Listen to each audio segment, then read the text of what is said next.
Bienvenido, doctor Klotz. Muchas gracias nuevamente por estar con nosotros. Presentar al doctor Klotz creo que es absolutamente innecesario.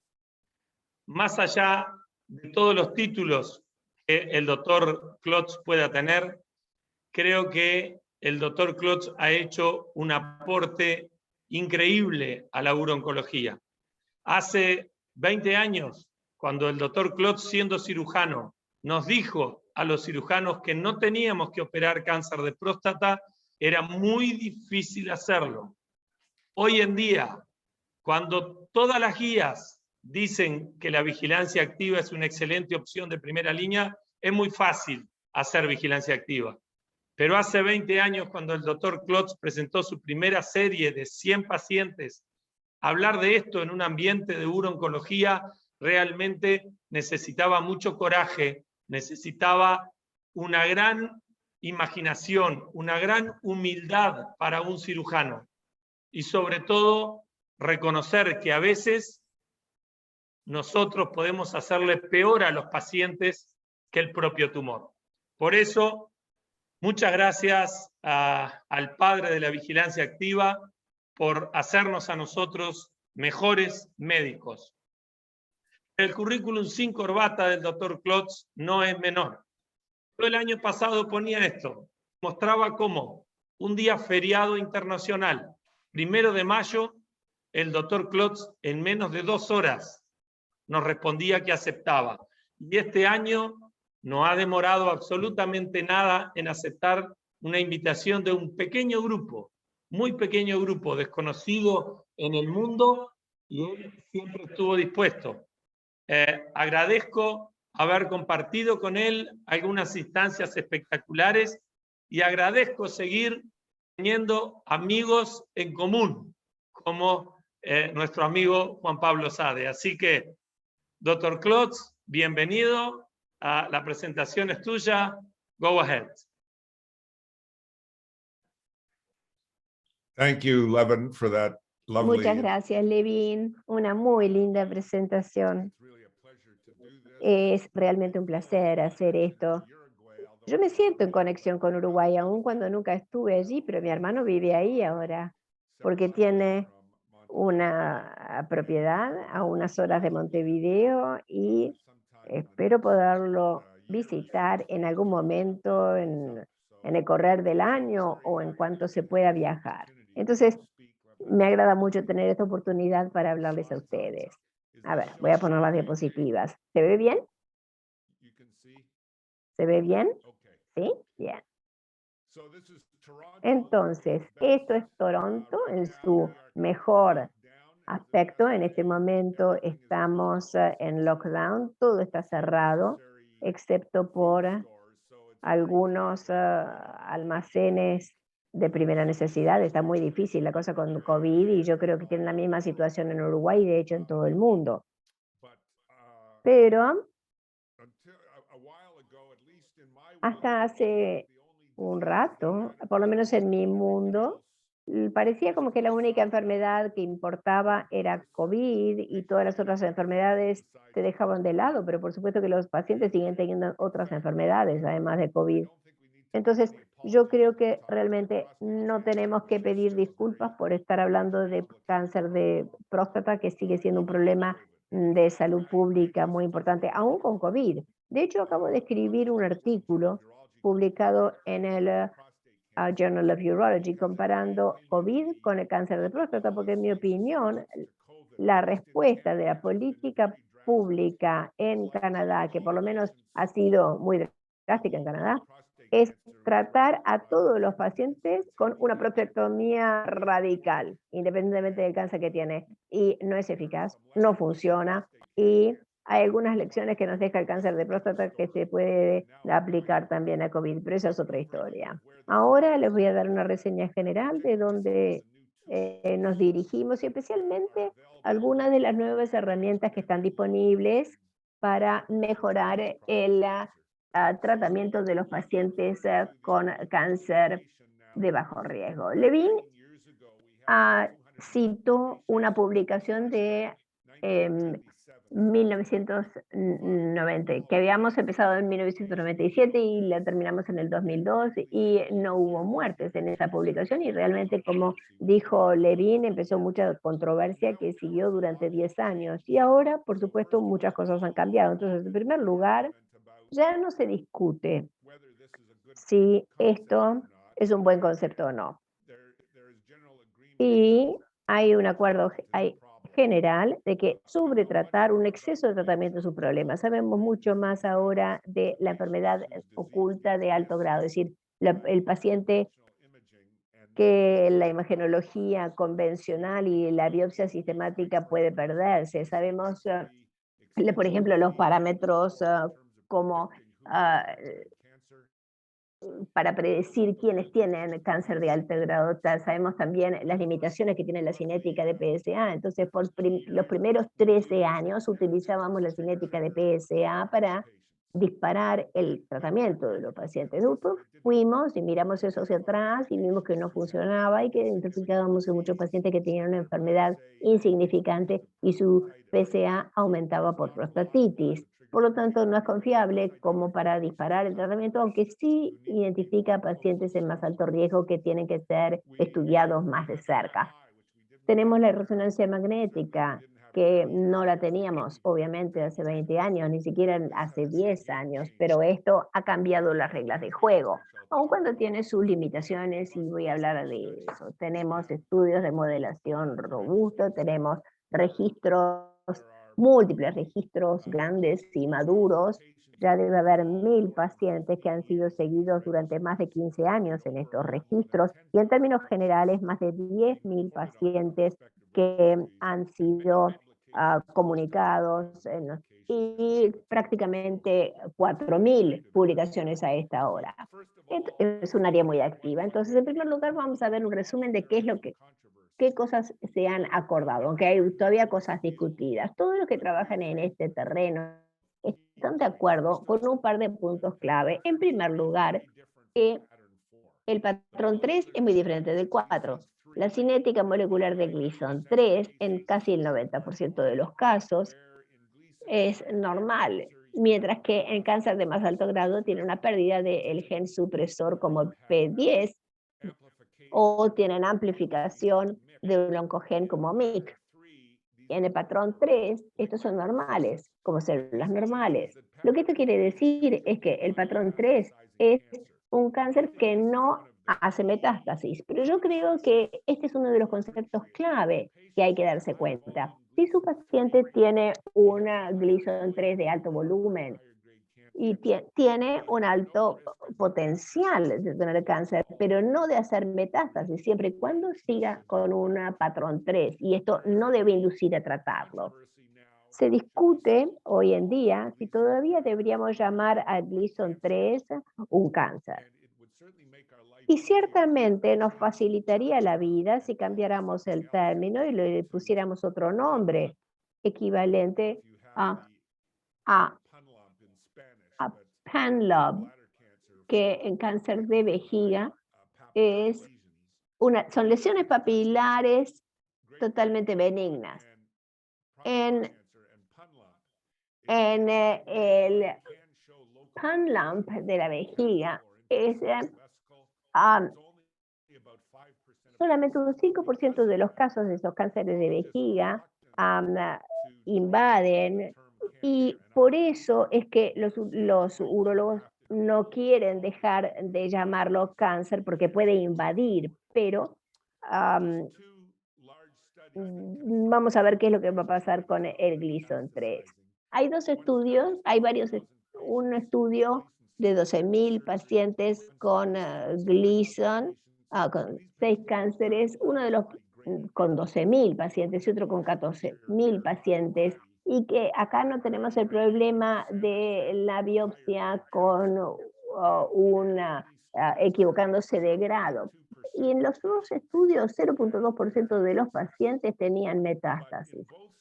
Pero en ambos estudios, cuando revisaron ese 0.2, todos tenían cáncer de alto grado en la biopsia.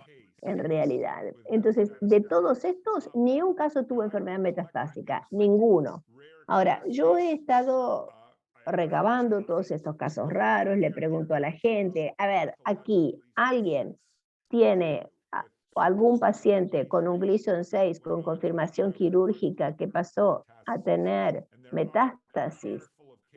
Y hay un puñado de casos que conozco, pero es posible que sea 0, porque tal vez sean 5 en cientos de miles. Entonces, no hay que preocuparse de metástasis con el grado del grupo 1, pero sí una mala atribución del grado. Eso es algo que nos tiene que preocupar, particularmente con las biopsias sistemáticas, porque un cuarto o un tercio de los pacientes tienen cáncer de alto grado, más alto. Con las biopsias dirigidas, esa cifra baja 10-15%, o sea que es mucho más bajo, pero sigue siendo importante. A diferencia de eso, por el contrario, el riesgo de que la enfermedad progrese del grupo de grado 1 a uno de más alto riesgo, por supuesto que la biología es dinámica y los cánceres se diferencian, pero el riesgo de esto en corto plazo es bajo y los estudios de modelación han mostrado que entre 1 o 2% por año. La cifra que yo uso es 1.5% por año. Quiere decir que en 10 años habrá un 15% de los pacientes que hayan progresado a un cáncer de más alto grado. Pero esto habitualmente es un Gleason 3 más 4, tal vez no sea una amenaza si es un paciente de más edad, y en general es en un campo más grande. Entonces lo que no se ven son microfocos que vayan de pequeño volumen que pasen al cáncer. Eso no pasa. Pero cuando el campo es grande, cuando el volumen es grande, puede ser un poco diferente.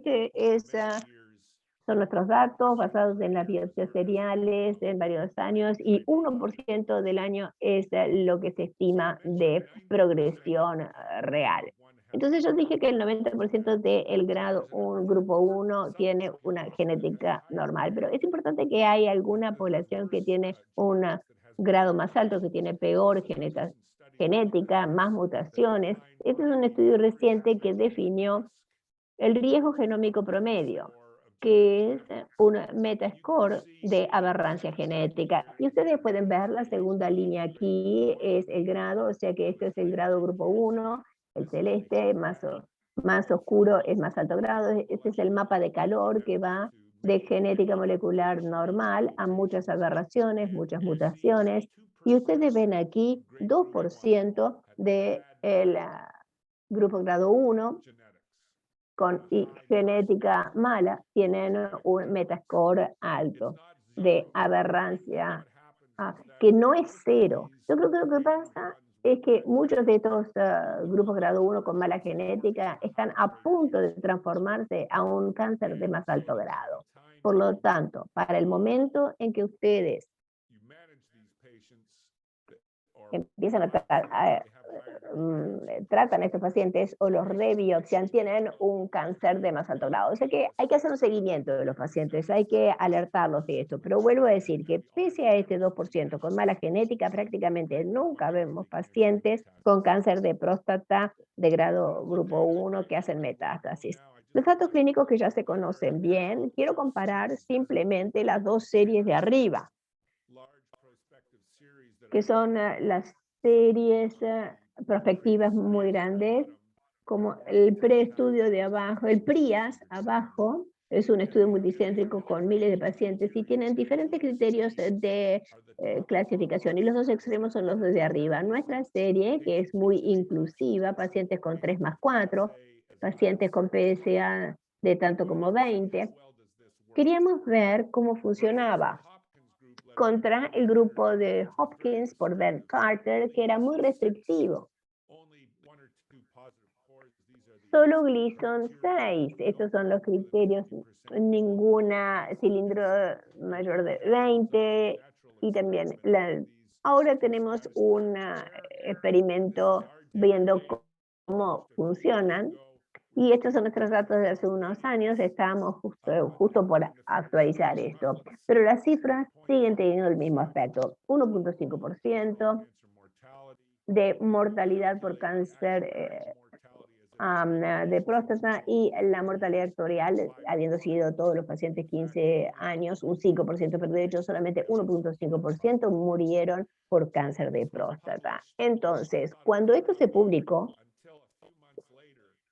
yo pensé que era muy bueno, hasta unos meses después, cuando el grupo de Hopkins reportó su serie, que son un tamaño de cohorte parecido, casi 1.300 pacientes, con un seguimiento similar, pero con una mortalidad más baja, 0.5% a los 15 años. Entonces, a ellos les fue mejor que a nosotros, pero claramente eso tenía que ver con la selección de los pacientes. Esto muestra que los pacientes entre los pacientes de riesgo intermedio que incluimos, la presencia del grupo grado de Gleason 4 o grupo grado 2 aumentaba drásticamente el riesgo de mortalidad por cáncer de próstata. Y esto mostraba que PSA no era importante, que era solamente puntaje de Gleason.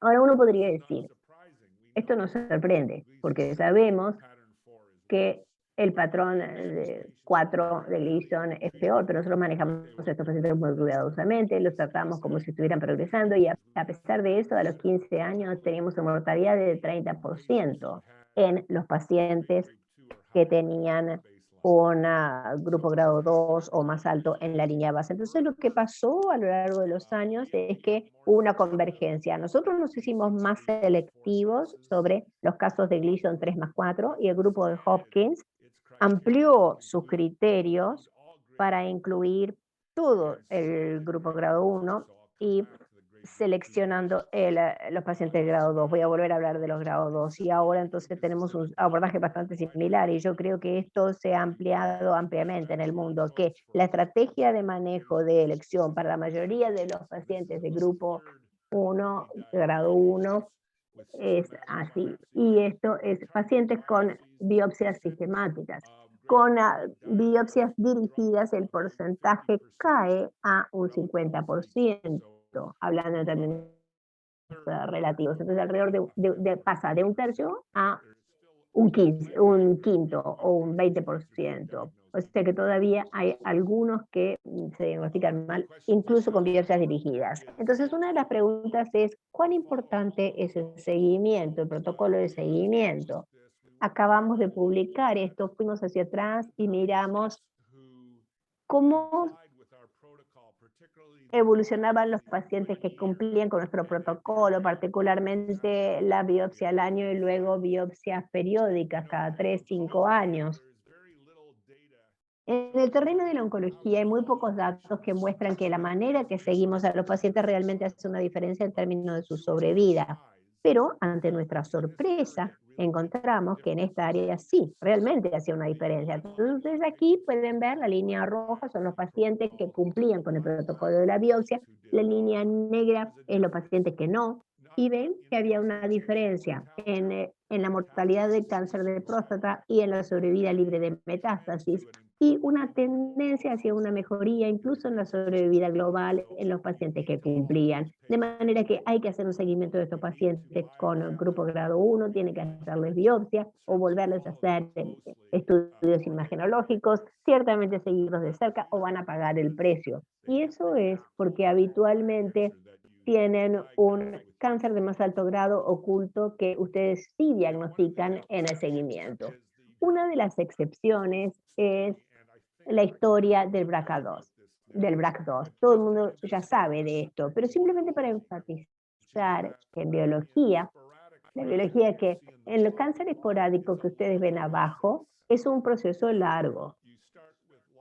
Uno comienza con pérdida de algunos genes supresores de tumor, como P53, y luego van ganando algunas anormalidades como MYC, cambios de la metilación, inestabilidad genómica, etcétera, y uno llega a ser un cáncer invasivo.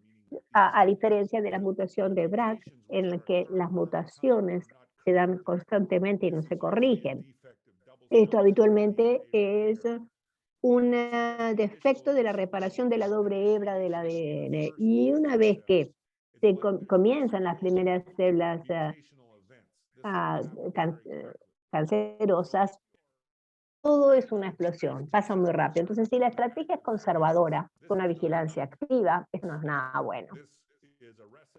Esta es una receta para el fracaso. Y los datos que tenemos hoy en día son bastante limitados, pero vienen más. Y es que los hombres bajo vigilancia que tienen mutaciones de BRCA, este es un estudio que con 1.211 pacientes, la progresión hacia el cáncer fue más alto con BRCA, y ven que a los 10 años el 80% de los pacientes han progresado. Lo que yo interpreto de estos datos es que en realidad es un 100%, pero el otro 20% se lo perdieron, no se dieron cuenta. Entonces, si ustedes tienen un paciente particularmente con BRCA2, estos pacientes tienen que ser tratados con cirugía, aun cuando tengan solamente cáncer de bajo grado. También tenemos algunos datos que son limitados, que la radiación es un tratamiento malo para los pacientes con el grupo grado 2. Hay un estudio del profesor Illes del Reino Unido que muestra que los pacientes sometidos a radiación evolucionan mucho peor. Si tienen mutaciones BRCA2, esos pacientes tienen que ir a cirugía. Ahora, la pregunta es cómo se encuentran estos pacientes. Y yo no sé hasta qué punto se conoce esto en Uruguay, pero esto se conoce ya muy bien en Canadá y en Estados Unidos.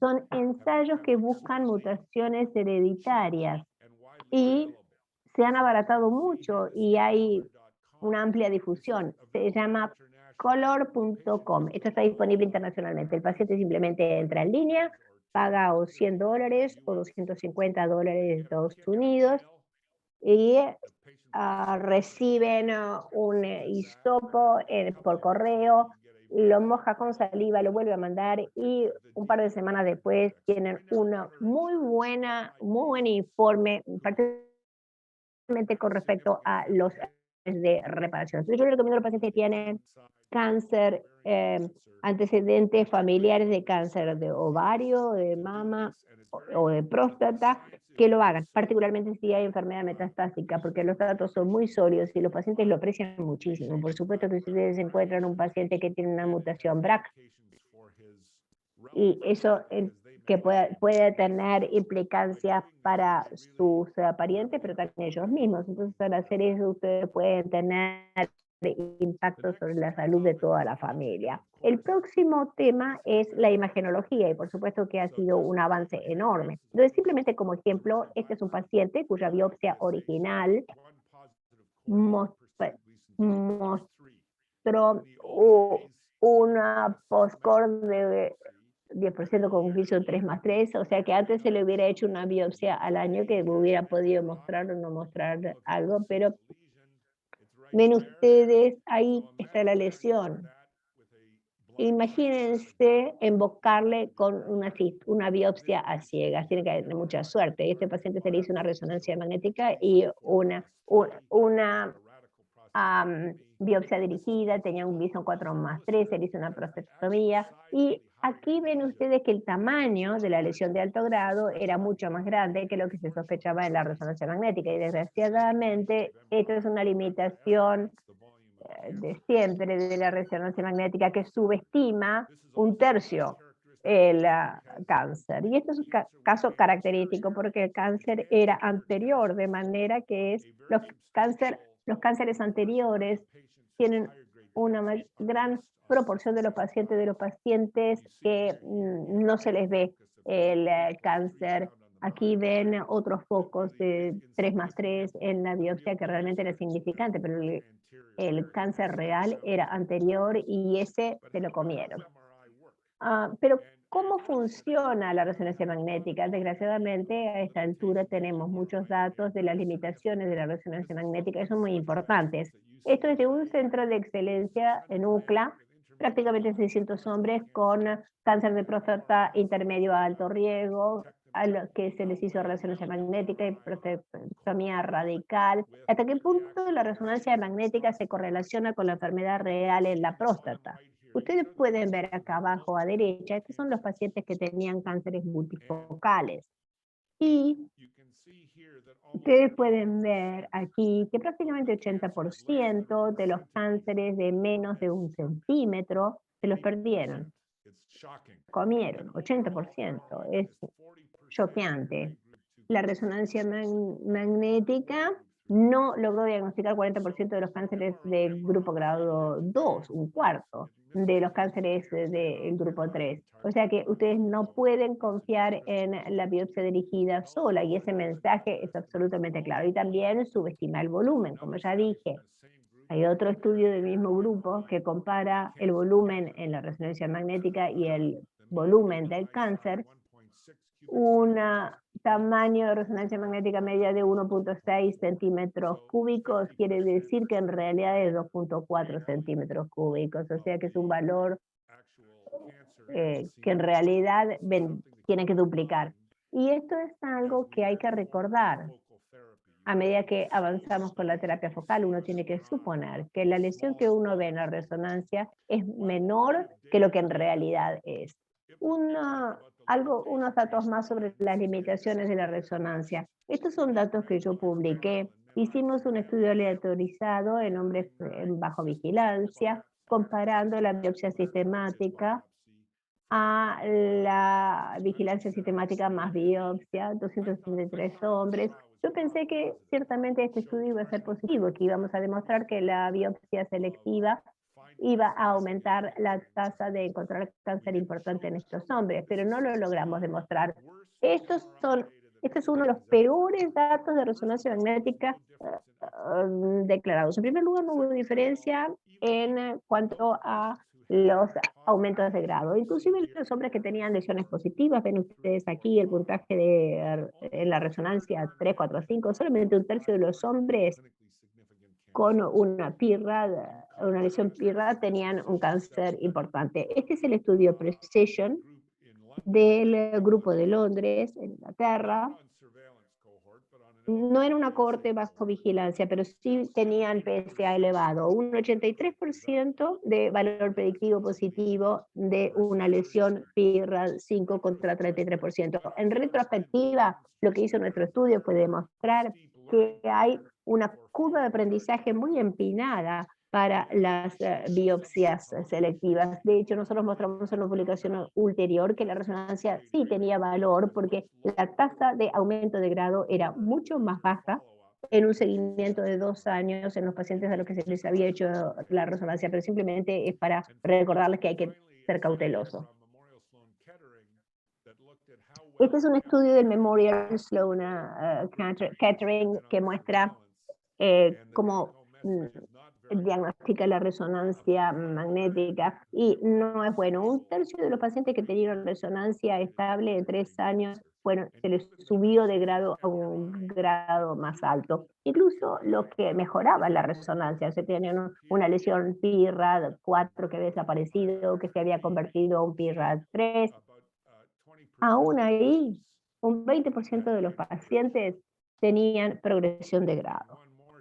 Y un estudio más que se acaba de publicar del estudio de vigilancia activa de Canary en la costa oeste en Canadá, 361 hombres bajo vigilancia. Básicamente lo que demostraban fue lo mismo que nosotros, que las biopsias selectivas no aumentaban la tasa de cáncer de alto grado y el mensaje es que la biopsia sistemática es necesaria en los pacientes independientemente de si la resonancia es negativa o positiva. Esto nos lleva entonces a mi próximo tema, que son algunas nuevas tecnologías para tratar de complementar la resonancia. Y uno de los problemas que tenemos en Canadá, yo no sé cómo es esto en Uruguay, pero un tema que nosotros tenemos es que el acceso a la resonancia es bastante limitado.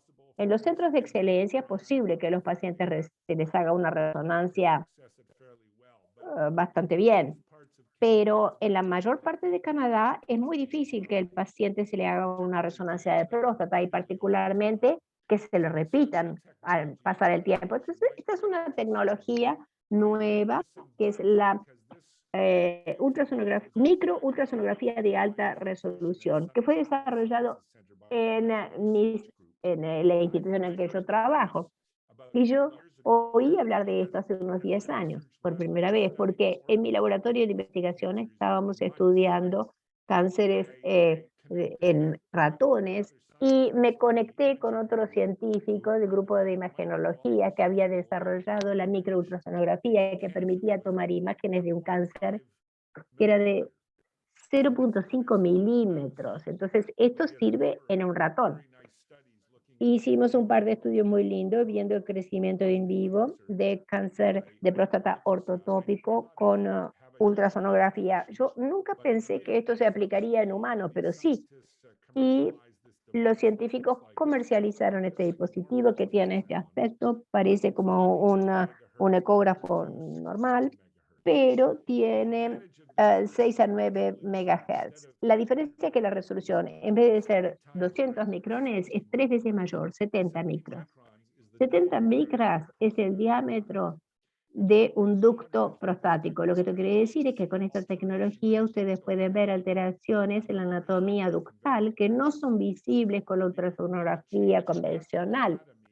Los cambios de la anatomía ductal es exactamente el mismo principio que da lugar a una difusión restringida con la resonancia. Entonces, realmente, en principio, nos permite tomar imágenes de cáncer de próstata según el mismo, detecta los mismos cambios que la resonancia multiparamétrica. Esto muestra el aspecto que tiene. Por supuesto que la limitación de la alta resolución es la profundidad de penetración. Esta es la resolución más baja, ustedes pueden ver que sube hasta 5 centímetros, y esto es con alta resolución, 3 centímetros. Pero si ustedes comparan las imágenes y ustedes pueden ver, esta es una zona periférica con aspecto normal, que es muy uniforme. Estas imágenes blancas, si ustedes no ven este nivel de detalle con una resolución más baja. Y esto muestra otras anomalías que, repito, son singulares de esta tecnología.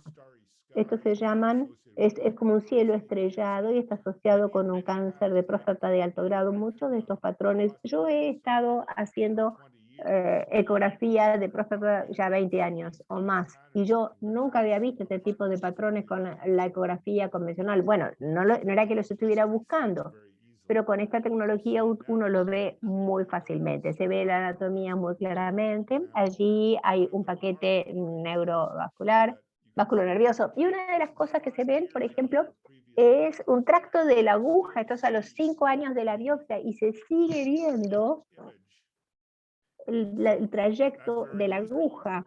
Y eso sirve mucho si ustedes quieren ir y volverle a hacer biopsia para ver si hay progresión. Y esto es lo que se llama el sistema de graduación de Primus, que es análogo al TRAD. Muy rápidamente vemos, esto es normal, la izquierda es como un queso gruyère con pequeños puntos, agujeritos, y esto es muy tranquilizador. Ahora, si yo veo este patrón, tengo mucha confianza de que este paciente no tiene un cáncer importante en esa área, con una confianza del 95%, y luego uno ve las anomalías. Yo les mencioné el cielo estrellado, este es un efecto de coliflor, luego hay pérdida, el smudgy que tiene moteado, luego las alteraciones de la ecogenicidad. Ustedes ven que hay una alteración muy sutil en la cápsula prostática, y es bastante fácil aprender a reconocer esto.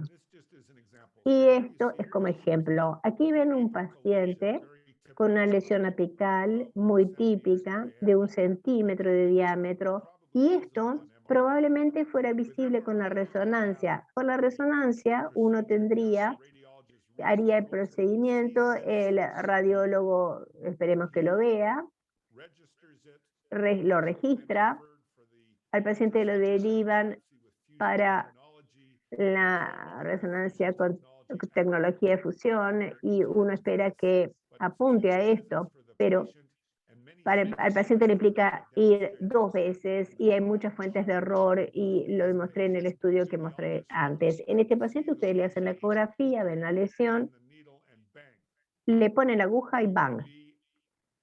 Ustedes pueden tener absoluta confianza que apuntaron a esa lesión. Entonces, eso soluciona muchas de las fuentes potenciales de error. Además, lo hacen en un único procedimiento. Esta es una nueva tecnología que ha estado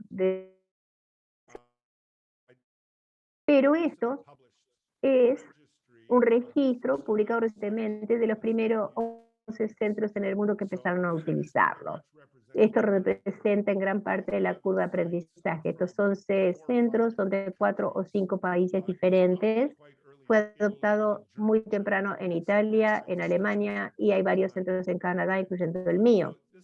Entonces, estos no son datos perfectos, porque no es un estudio prospectivo, aleatorizado, la manera como se hizo el procedimiento, el nivel de experiencia variaba, pero por lo menos es una experiencia inicial. Y lo que muestra, y es muy tranquilizador, es que la sensibilidad para cáncer importante era o tan bueno o mejor con la ecografía que con la resonancia, y esto es mucho mejor de lo que yo esperaba, dadas las limitaciones de la gente que aún está en su curva de aprendizaje. La especificidad era prácticamente la misma. Esto va a mejorar a medida que vayan mejorando la experiencia. Y la métrica del valor predictivo positivo también fue igualmente bueno. Estos son datos ciegos, o sea que no todos los centros de los datos que les mostré estaban ciegos a la resonancia cuando hicieron la ecografía, y eso obviamente introduce sesgos. Pero el grupo de Milán acaba de comunicar estos datos. 320 pacientes ciegos, rigurosamente no se sabía cómo era la resonancia, se les había hecho resonancia, pero que hizo la ecografía no lo sabía, no lo conocía, y ven, esta es cada una de las puntuaciones. Esto es Primus 5 contra PIRATS 5, y la probabilidad de encontrar un cáncer significativo es prácticamente idéntica.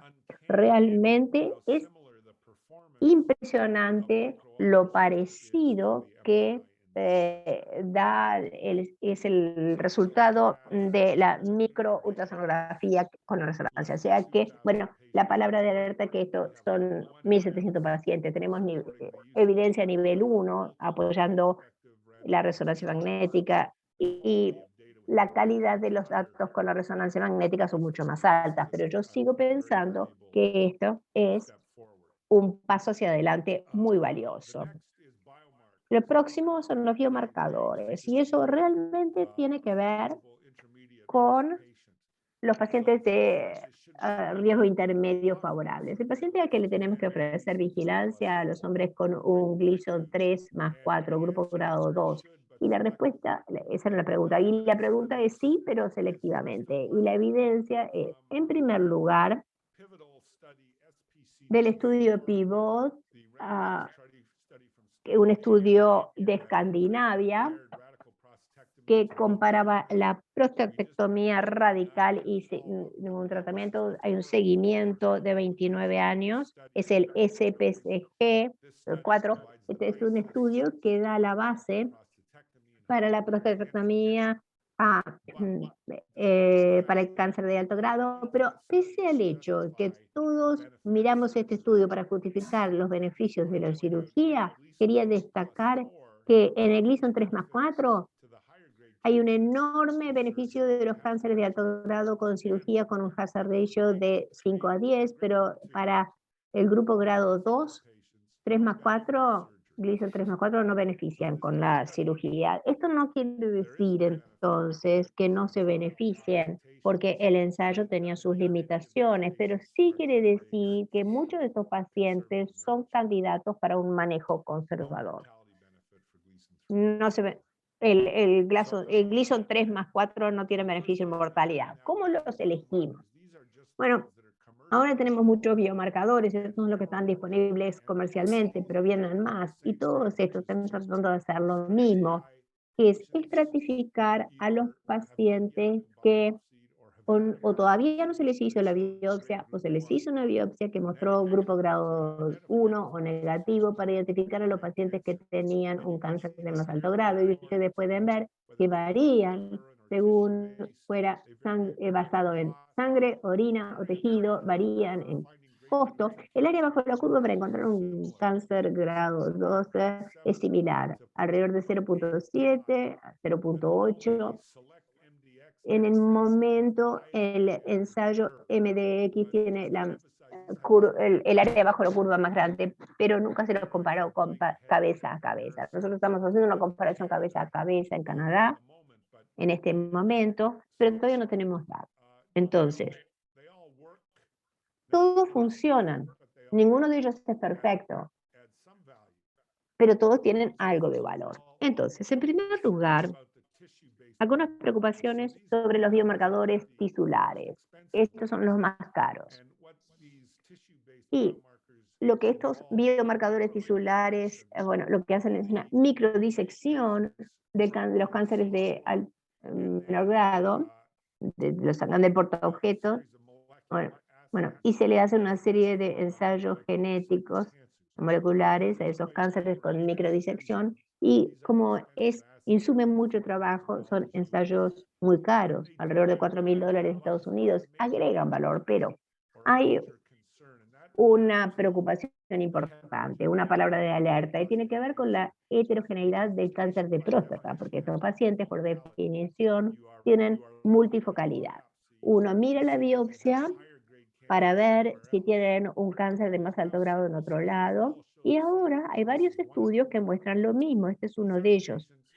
Estos son pacientes, 41 pacientes que tenían multifocalidad, y estos múltiples cánceres se disecaron de cada paciente y se hizo toda la secuencia. Y la pregunta era, de la secuencia de todo el exoma, ahora, ¿cuántas de las mutaciones eran comunes a todos los cánceres en esa próstata y cuántos son singulares y únicos? Y el mensaje muy potente es que la mayoría de ellos son únicos, son singulares. O sea que acá tienen las mutaciones grises, son las que son singulares. Las naranja o marrón son las que eran comunes. 95% de las mutaciones son únicas. Entonces, ustedes tienen un paciente al que se le hace una biopsia que muestra un grupo grado 1, mandan el tejido a la gente de la genómica, de la oncogenómica, y ellos le hacen un análisis de la alteración genética, y el problema es que hay muchas probabilidades de que no sean las mismas alteraciones que están presentes en los otros cánceres en esa próstata. Y esto es simplemente un estudio clínico reciente que confirma esta preocupación. Esto también es del grupo de cohorte de Canary. Los hombres bajo vigilancia, alrededor de un 40% se les subió de grado. No hubo asociación entre el puntaje GPS, que es de oncotipo, y el aumento de graduación. No hubo asociación. Y agregando a la densidad de PSA y el grupo de grado diagnóstico, tampoco mejoró la estratificación. O sea que esta es una palabra de cautela. Los biomarcadores líquidos son una historia diferente porque no se basan en tomar un muestreo de una pequeña cantidad de tejido en la próstata. Y quería hablar de uno que me entusiasma mucho, que está apareciendo, y yo estoy trabajando con esta compañía como consultor, simplemente para declarar mi conflicto de interés. Pero yo creo que eso realmente puede cambiar el juego. Esto lo hace una empresa que se llama Neuroscientific y hace un análisis de ARNs no codificantes pequeños de los exosomas, que son pequeñas vesículas. Una célula cancerosa puede liberar miles de exosomas a la circulación por día, y esos exosomas contienen un material biológico importante, incluyendo y particularmente ARNs no codificantes pequeños. O sea que, y esto no es aleatorio, no es aleatorio, no es, a ver si apunté bien al material biológico. Y estos ARNs son moléculas moduladoras, y varían según la genética de la célula. Entonces, por ejemplo, pueden estar involucradas en silenciar los genes supresores de tumores, o pueden intervenir en la variancia de los splice, de los empalmes, los procesos que están regulados por el microARN. Este es un panel de alrededor de 400 microARN, y esto muestra el valor predictivo para cada una de estas secuencias de microARN. Varían según el grado que predicen la presencia de un cáncer de alto grado. Ahora, cuando ustedes ponen 400 de estos puntos, el poder de esto es realmente extraordinario. Y esto fue publicado los últimos años. Entonces, esta es la publicación inicial de estos datos, y están estos dos ensayos. El puntaje PSA detecta la presencia o ausencia de cualquier cáncer de próstata, esto basado en los exosomas de orina. Este es el puntaje de significación clínica, el CS, es presencia de un grupo grado 2 o más alto. Y miren el área abajo de la curva, esto es sorprendente. 0.97, 0.96, y esto es significativamente mejor que cualquier cosa que hayamos visto antes. El mejor hasta la fecha es el estudio que es mucho más bajo, el SELECT. Y en esto todavía necesita validarse, pero se imaginan en un futuro. Esta diapositiva es de la literatura Kurtz. Esto es el perfilamiento dinámico de riesgo. Ustedes mandan la orina del paciente una vez al año, es un ensayo negativo, y de pronto se hace positivo. Y ahí eso les da una señal de que este paciente ha desarrollado un cáncer importante. ¿Se imaginan cómo transformaría esto el manejo del cáncer de bajo riesgo? Ya no se necesitan biopsias, lo único que hay que hacer es hacer una imagenología selectiva con una resonancia, por ejemplo, si tienen un cambio en su señal molecular. Finalmente, este enfoque molecular va a generar muchos datos en cada paciente, y lo difícil va a ser integrar todo esto. Entonces, otra nueva iniciativa es utilizar la inteligencia artificial. Hay un grupo en Australia que realmente ha desarrollado esto a un grado muy avanzado, donde se recogen datos de decenas de miles de pacientes. Los datos son muy completos, no solamente datos moleculares de orina y de exámenes de orina, sino también biopsia, resonancia, PET, la genómica del paciente, las líneas germinales, PSA, estilo de vida, datos personales. Con los Big Data, ustedes pueden comparar a sus pacientes, digamos, contra otros 50.000 pacientes, y eso les va a dar una predicción muy exacta de que ese paciente va a tener un cáncer importante. Entonces, esta es otra herramienta que se viene. Una última cosa de la que quiero hablar es, ustedes tienen el paciente en vigilancia, y hay algo más que uno puede hacer. Los pacientes muy frecuentemente dicen, me lo dicen a mí, estoy seguro que se lo dicen a ustedes también: a ver, doctor, ¿hay algo que yo pueda hacer para mantenerme seguro, para que esto no empeore? Bueno, hay muchos hombres, particularmente los que no les gusta la estrategia conservadora. Ellos quieren sentirse que están haciendo algo. Entonces, hay algunas intervenciones que ustedes le pueden ofrecer a estos pacientes. Ahora, si eso incide en el cáncer de próstata o no, es solamente parte de la historia, porque ustedes pueden, en muchos casos, beneficiar su salud general también. Y tal vez eso incida más en el efecto sobre el cáncer de próstata, pero en términos generales eso es una buena cosa. Entonces, algunos de estos es lo que yo llamo lo que haría la madre: deja de fumar. Esta es la intervención más costo efectiva de toda la medicina. Si ustedes son especialistas, si al paciente le diagnosticaron un cáncer de próstata y entra al consultorio, usted le pregunta si fuma y dice que sí, díganle: deje de fumar. En 2 minutos, en un especialista en esas circunstancias ha demostrado influir sobre el comportamiento del paciente, y no hay nada más útil que ustedes puedan hacer por ese paciente. Ejercicio regular. el ejercicio incide sobre la biología del cáncer de próstata favorablemente de 8 maneras diferentes que se han demostrado. Mejora la función del aparato del sistema inmunitario, el perfil de metilación, la vascularización, la modulación epigenética. Si esto fuera una pastilla, seguro que todo el mundo la estaba tomando. O sea que hay que destacar la importancia del ejercicio. Y finalmente, modificaciones de la dieta, particularmente el manejo del peso. Y esto es, bueno, una de dieta sana, no demasiada carne roja, muchas verduras. Bueno, y con respecto a la obesidad, esto es un tema que ya hay muy alta calidad de ciencia. Esto fue publicado en las últimas 2 semanas en el New England Journal, la obesidad y el microambiente inmunológico del tumor. Este es un estudio de qué sucede con el microambiente del tumor en la obesidad.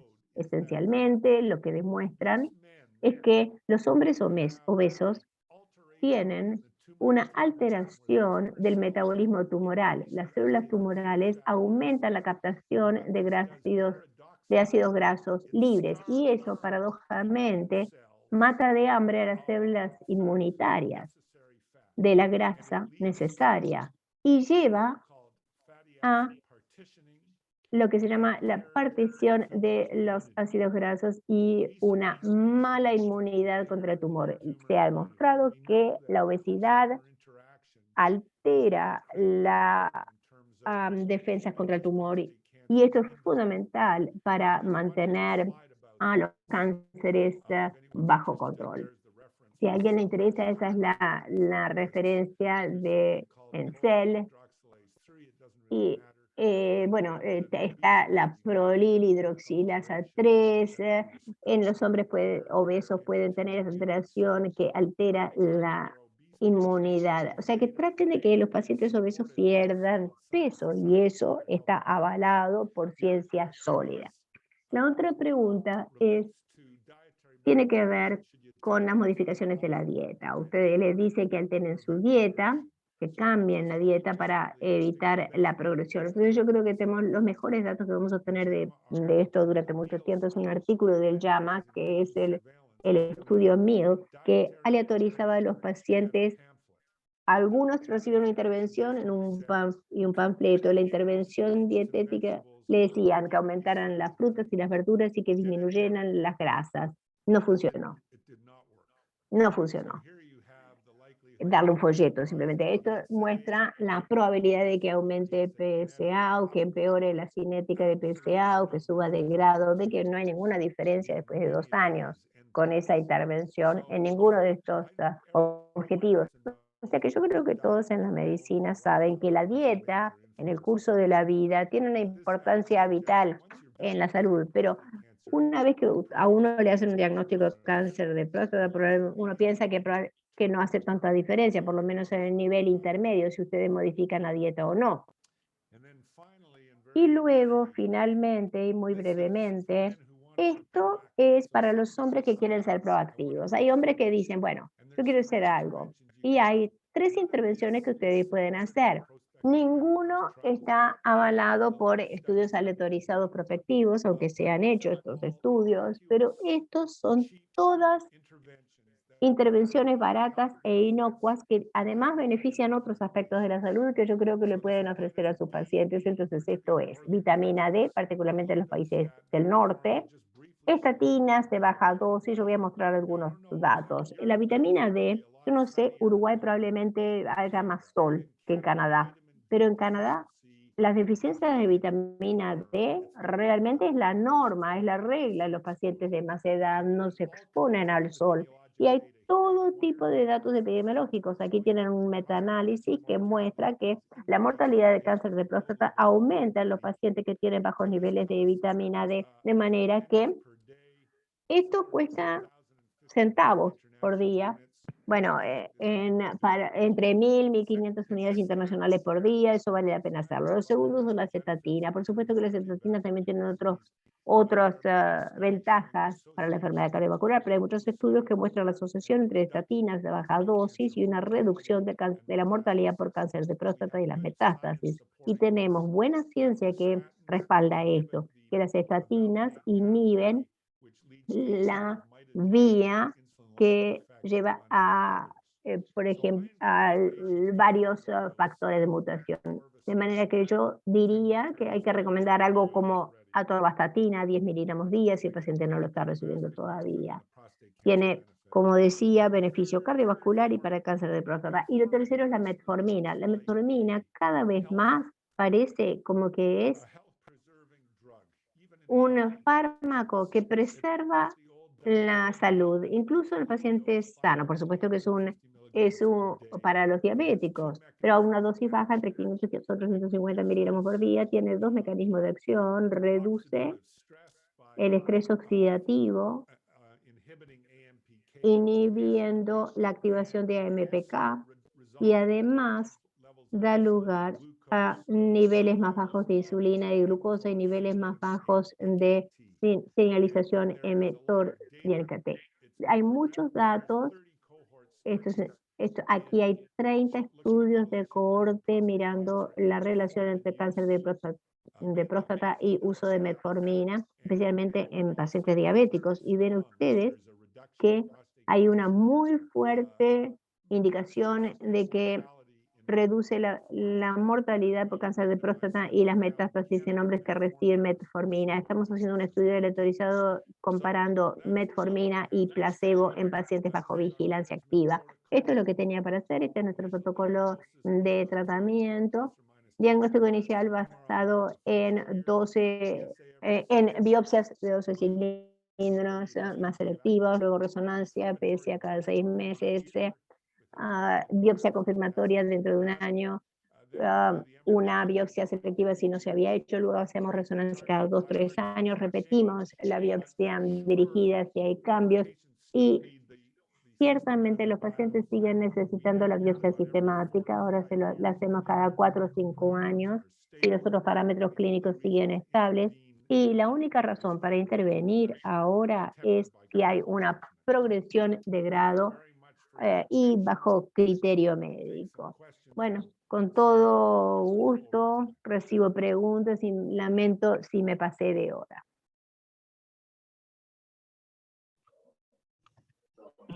Bueno, un gusto como siempre, Lorenz, un paseo por todas las posibilidades actuales de vigilancia activa. Sabemos que tú tienes otro compromiso y por eso hemos adelantado la reunión. En el auditorio, no sé si está entre nosotros Daniel Castellanos, que tampoco necesita presentación en el mundo de la uro-oncología, ha venido a verte hoy aquí, es también un gran amigo de la casa.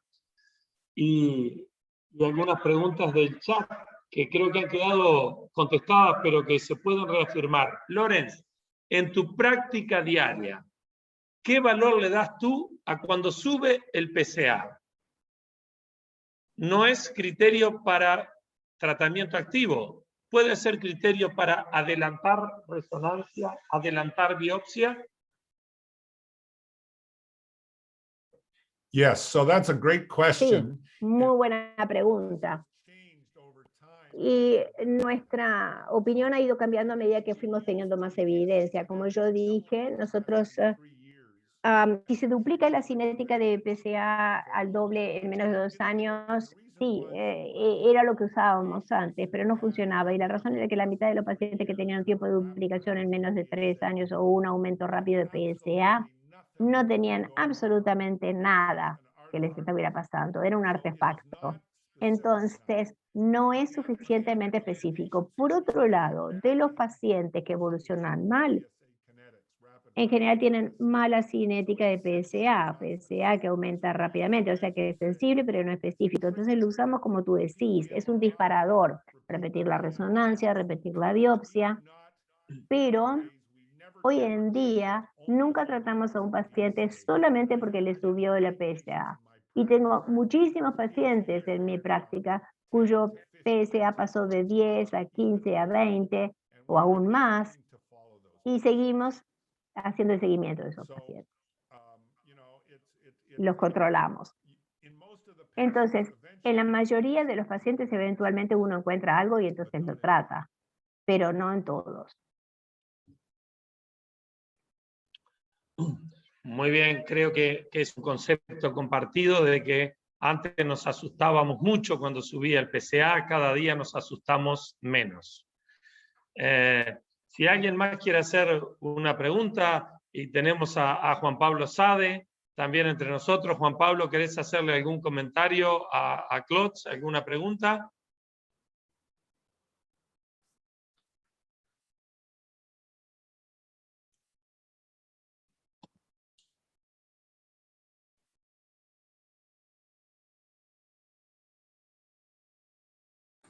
Hola, perdón, no sé si me escuchan, no tenía muy buena señal. ¿Cómo están? Buen día.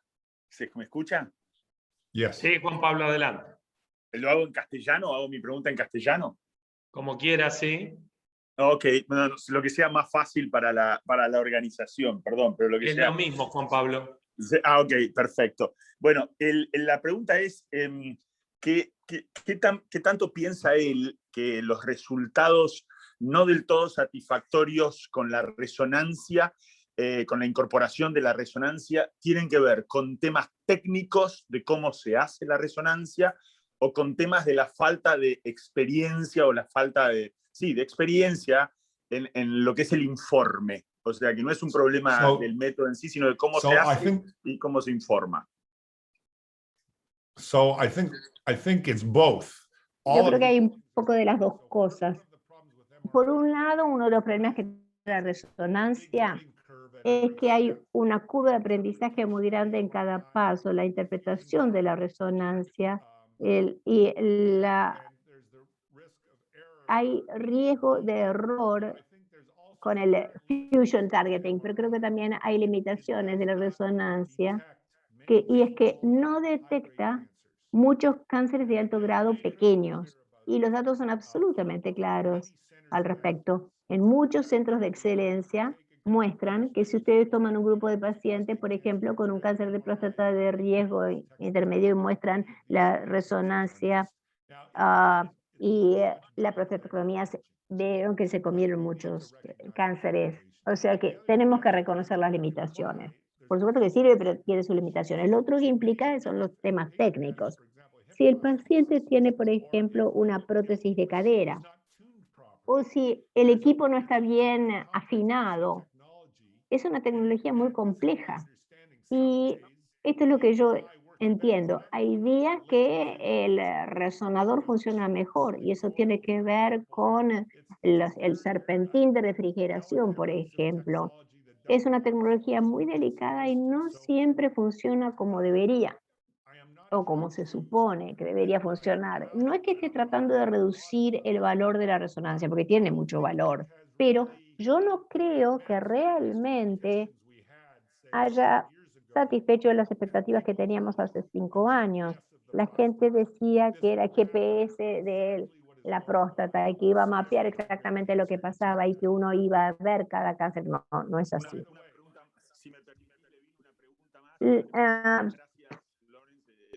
Clarísimo. Una pregunta más en el mismo sentido. En nuestras latitudes, la realización de un PET, incluso un PET-PSMA, es cada vez más accesible, no es tan costoso como en Norteamérica. Entonces, si él piensa que el PET-PSMA, por ejemplo, puede tener algún rol o va a tener algún rol o tiene sentido estudiar más el rol del PET-PSMA para seleccionar pacientes. Sorry, I'm not sure I understood the question. Are you asking about MRI? Sorry, I can do it in English. I can do it in English, Lawrence. PET. PET. Yes. Yeah. Here in Sí, el PET, sí. No, sí, lo entiendo. Sí, PET.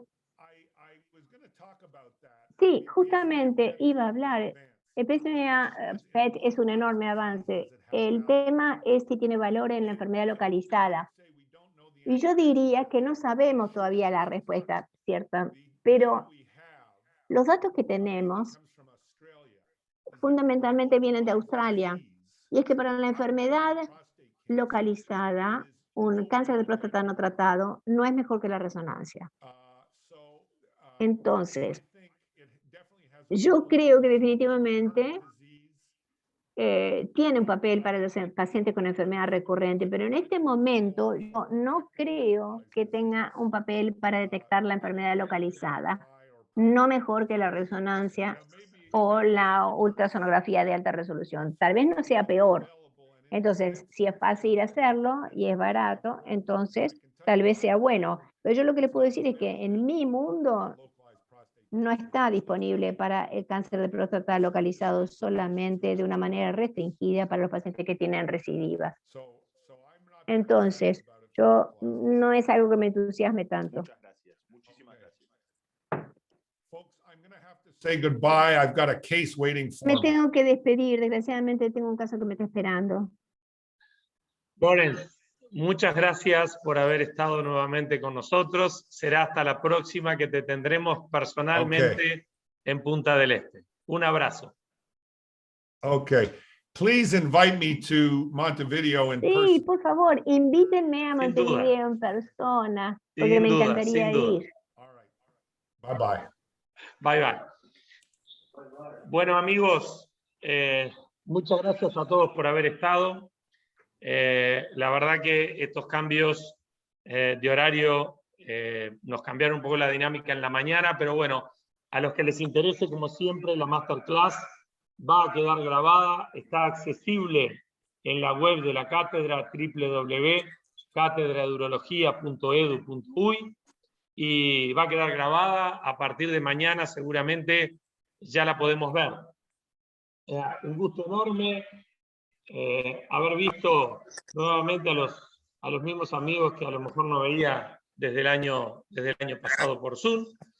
Y estaremos presentándoles para el mes que viene una nueva masterclass. Lo haremos simplemente una vez por mes. La verdad que yo honestamente creo que estamos todos un poco saturados de los Zoom, así que en el intento de mantener las conexiones con los colegas de todo el mundo, vamos a seguir haciéndolas, pero en un plan un poquito más liviano, de una vez por mes, siempre el primer jueves.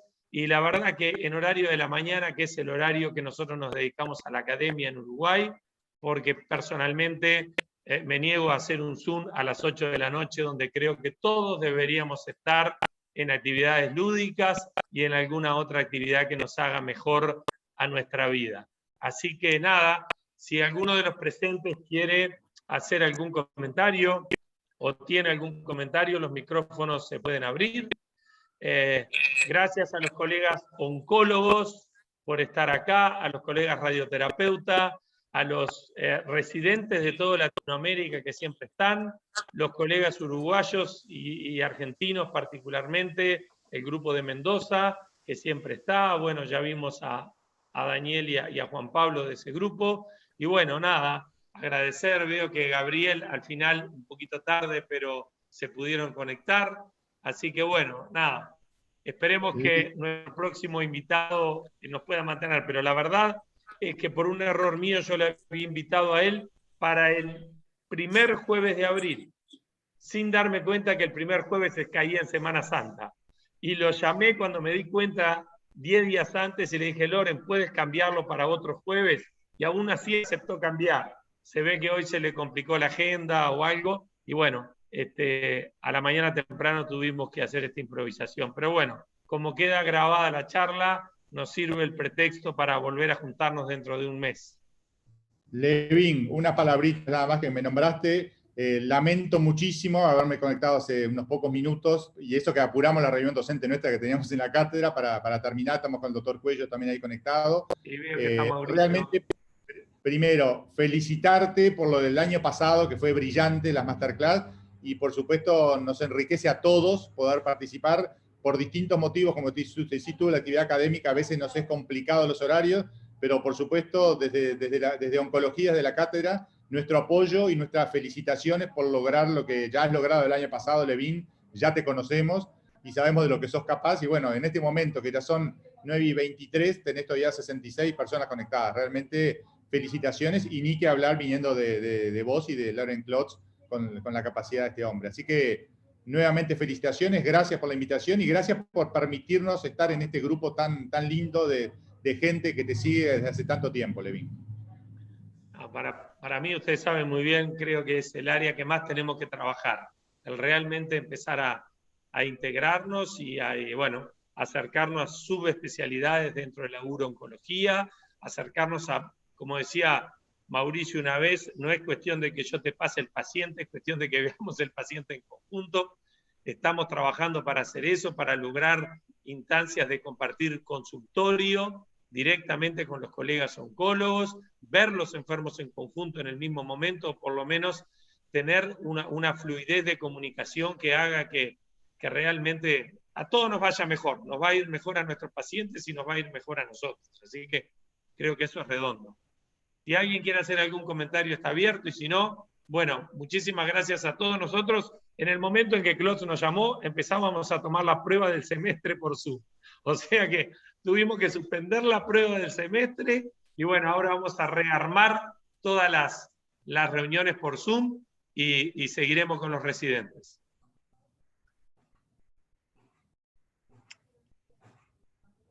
Un abrazo a todos, muchas gracias por estar y nos vemos el mes que viene.